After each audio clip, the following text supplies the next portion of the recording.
Hello guys, welcome to MJ Pathshala or I hope you all will be fine in this tough situation and your studies are going on the peak level.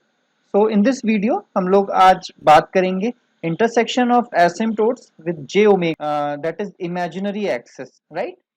So in this lecture let us start with the formula which is given by tan theta is equal to y by x, right, where theta is asymptote angle और asymptote angle को अगर हमें calculate करना हो तो हमने last कुछ lectures में देखा है कि the formula for asymptote angle is theta is equal to 2q plus 1 times 180 divided by p minus z, where p क्या होता है, p is number of poles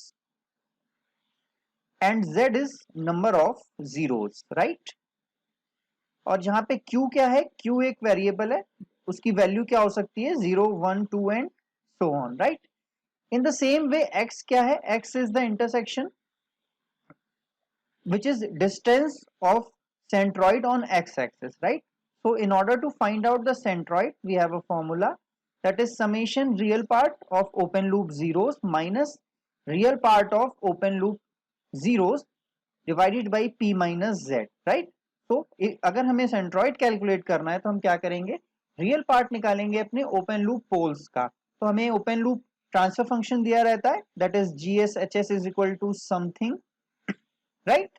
तो हम यहाँ से ओपन लूप पोल्स मतलब डिनोमिनेटर को जीरो रखेंगे तो वहां से हमें ओपन लूप पोल्स मिल जाएंगे और उन पोल्स के हम रियल पार्ट्स को यहाँ पे पुट करेंगे, सिमिलरली जीरोस के रियल पार्ट को, और उन्हें सब्ट्रैक्ट करने के बाद हम p माइनस जेड से डिवाइड करेंगे तो उस केस में हमें सेंट्रॉइड मिल जाएगा, right.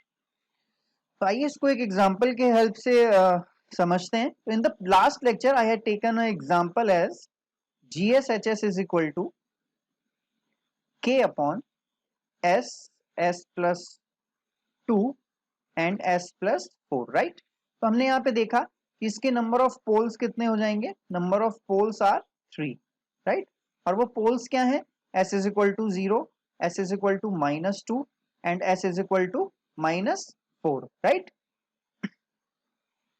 And we had already calculated in the previous lecture that k is equal to k marginal value है जो कि क्या हो गई है हमारे पास 48 from the previous lecture, right. और हम लोगों ने लास्ट लेक्चर में इंटरसेक्शन ऑफ रूट लोकस भी देखा था, तो हमने वहां से वैल्यूज देखी कि वहां से हमने वैल्यूज क्या कैलकुलेट की थी, plus minus j under root 8, right. तो अब हम लोग यहाँ पे बात कर लेते हैं कि intersection of asymptote with imaginary axis क्या होंगे। तो हमने अभी अभी फॉर्मूला पढ़ा, formula is tan theta is equal to y over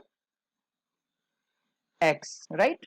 तो x क्या है, जहां पे x सेंट्रॉइड की डिस्टेंस है फ्रॉम द ओरिजिन, राइट। तो हमें सेंट्रॉइड कैलकुलेट करना पड़ेगा। तो देखिए यहाँ पे हम लोग कैलकुलेट कर लेते हैं, सेंट्रॉइड क्या हो जाएगा, centroid would be summation of real part of poles minus summation of real part of zeros. तो यहाँ पे तीनों के तीनों पोल्स हैं, जीरोस है नहीं हमारे पास, सारे के सारे रियल हैं, तो उस केस में हम इसको क्या लिख सकते हैं, -2 -4 -0 divided by p minus Z. p minus Z क्या हो जाएगा, 3 हो जाएगा। What will happen, -4 -2 -6 divided by 3। तो सेंट्रॉइड हमारा कहाँ पे आ गया, -2 पे, राइट। यहाँ पे हम ये वैल्यू रख देते हैं। तो देखिए ये मान लीजिए सपोज करो ये -1 है, this is -2, this is -3 and this is -4। तो अगर हम लोग यहाँ पे सेंट्रॉइड को मार्क कर लें, सपोज करो ये मेरा सेंट्रॉइड है, तो उस केस में मेरी जीरो से कितनी डिस्टेंस हो जाएगी, 2, that is the value of theta. यहाँ पे x की वैल्यू हमने रख दी 2 इंटू 10, और यहाँ पे अब हम थीटा को भी कैलकुलेट करेंगे। तो हमें ये भी पता है कि जब p माइनस z की वैल्यू 3 है तो उस केस में हमारे पास थीटा क्या आएगा, थीटा आएगा 60 डिग्री, राइट। तो हम यहाँ पे वैल्यू रख देंगे थीटा की 60 degree, right. This will become 2 under root 3, that would be approximately 3.4। ये वैल्यू क्योंकि y एक्सिस पे है, दैट्स वाई यहाँ पे हम j को प्लेस करेंगे और अंडर रूट की दो वैल्यूज हो सकती हैं, दैट्स वाई प्लस और माइनस यहाँ पे आएगा, राइट। तो हमें पता है कि रूट लोकस का हमारा इंटरसेक्शन विद इमेजिनरी एक्सिस ये है, और हमारे एसिम्प्टोट का जे ओमेगा के साथ क्या इंटरसेक्शन है वो हमें यहाँ से मिल गया है, राइट। तो हम लोग यहाँ पे एक बार ड्रॉ करके देखते हैं। तो देखिए पहला पोल जो है वो कहाँ पे है, 0 पे, right. Pole is at s is equal to -2, right. Third pole is at s is equal to -4, right. अब देखिए मार्क कर लेते हैं j अंडर रूट 8 को और j 3.4 को। तो जाहिर सी बात है j 3.4 will be upper side of j under root 8, right. हम j अंडर रूट 8 को क्या लिख सकते हैं, this can be plus minus j 2.8, right. तो ये कहां पे आ जाएगा, j 2.8, similarly minus j 2.8 and this would be minus j 3.4, right.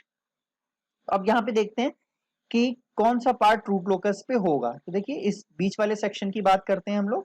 तो देखो इसके राइट हैंड साइड में एक ही पोल है, जीरो नहीं है, तो that means addition of poles and zeros becomes 1, that's why this part will be part of the root locus. और जहां पे यहाँ पे देखते हैं तो यहाँ पे दो हो जाएंगे, दो की वजह से इवन है, तो एडिशन जो है अगर इवन होता है तो वो पार्ट नहीं होता रूट लोकस का, तो ये क्या हो जाएगा, नॉट रूट लोकस, राइट।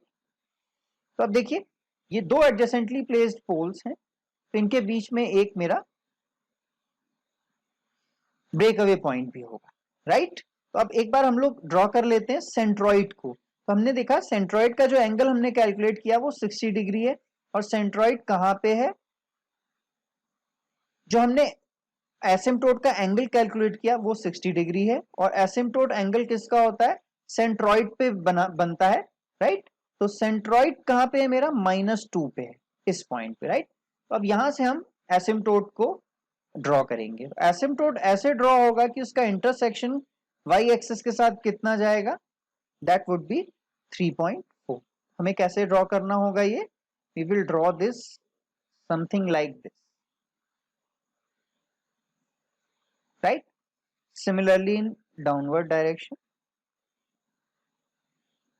तो देखो हम लोगों ने प्रीवियस लेक्चर से देखा कि रूट लोकस का जो इंटरसेक्शन होगा जे ओमेगा एक्सिस के साथ वो कहां पे होगा, प्लस j 2.8 और माइनस j 2.8 पे, राइट। तो हम लोग इस केस के बीच से एक ब्रेक अवे पॉइंट होगा जो कि कैसे मूव करेगा, that will move like this and that will pass through the intersection of j 2.8, right, similarly in downward direction. So we can mark these arrows like this and it will going to in this direction, right. We have a k marginal. K marginal means कि वो value of k जिसके बाद मेरे जो poles हैं वो right hand side में चले जाएंगे और system will become unstable. So this is the k is equal to 48, right. Similarly यहां पे भी k की वैल्यू 48 हो जाएगी। This is the marginal value of gain, right. So this is all about the intersection of a root locus with imaginary axis.